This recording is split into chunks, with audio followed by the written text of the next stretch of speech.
Hi friends, welcome to Srineni vlogs. ఈరోజు recipe వచ్చి ఎంతో రుచికరమైన టేస్టీ అయిన పప్పు పులుసు. దీనికి కావాల్సిన పదార్థాలు: కందిపప్పు, ఉల్లిపాయలు, పచ్చిమిరపకాయలు, ములక్కాడలు, బెల్లం ముక్క, ఇంగువ, చింతపండు, పోపు దినుసులు, వెల్లుల్లిపాయలు, ఆవాలు, జీలకర్ర, మెంతులు, ఎండుమిర్చి. ముందుగా మనం స్టవ్ ఆన్ చేసుకుని బాండి పెట్టుకుని అందులో కందిపప్పు వేసి ఎర్రగా వేయించుకోవాలి. ఇలా దోరగా వేయించుకోవడం అనే వల్ల పప్పు అనేది చాలా టేస్టీగా ఉంటుంది. తరువాత స్టవ్ ఆఫ్ చేసుకుని ఈ పప్పుని కుక్కర్లో వేసుకుని పసుపు వేసి నూనె వేసుకుని నీళ్లు పోసుకుని 3 విజిల్స్ వచ్చేంత వరకు ఉడికించుకోవాలి. ఈ నూనె వేయడం వల్ల పప్పు అనేది పొంగకుండా ఉంటుంది.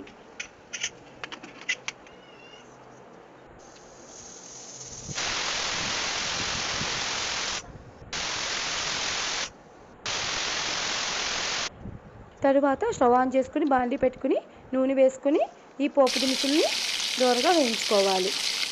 తరువాత ఇంగువ కూడా వేసుకుని వేయించుకోవాలి. ఇందులో కరివేపాకు, పచ్చిమిర్చి కూడా వేసుకుని వేయించుకోవాలి. తరువాత ఉల్లిపాయ ముక్కలు కూడా వేసుకుని అందులో ఉప్పు వేసి దోరగా వేయించుకోవాలి. తరువాత ములక్కాడ ముక్కలు కూడా వేసుకుని 10 నిమిషాలు మగ్గించుకోవాలి. ఇలా మగ్గించుకోవడం వల్ల పులుసు అనేది చాలా టేస్టీగా ఉంటుంది.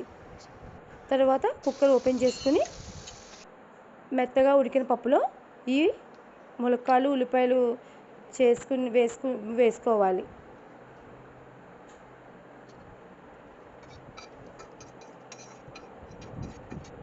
తరువాత బెల్లం ముక్క, చింతపండు పులుసు, కొద్దిగా వాటర్ వేసుకుని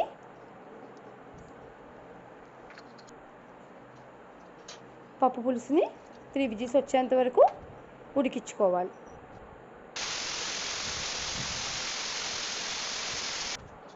తర్వాత కుక్కర్ ఓపెన్ చేసి 10 నిమిషాలు మరిగించుకుంటే టేస్టీ పప్పు పులుసు అనేది ready. Thank you for watching.